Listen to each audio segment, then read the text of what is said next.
সুজির ইডলি বানানোর জন্য 2 বাটি নিয়ে নেব সুজি, টক দই 1 বাটি, 1 বাটি জল ভালোভাবে মিশিয়ে নেব, মিশিয়ে রেস্টে রেখে দেবো। কিছু সবজি দেবো আমি ইডলি তুলিকে হালকা ভেজে নেব। কালো সরষে, কারি পাতা, ক্যাপসিকাম, গাজর হালকা করে ভেজে নেব। 10 মিনিট সুজিটাকে রেস্টে রেখেছিলাম। 1 প্যাকেট ইনোকে এর সাথে দিয়ে মিশিয়ে ভেজে রাখা সবজি দিয়ে দেব। অল্প একটু জল দিয়ে ব্যাটারটি পাতলা করে নেব।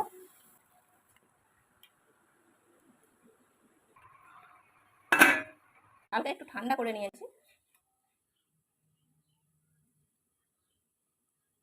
কত সুন্দর নরম স্পঞ্জি ইডলি।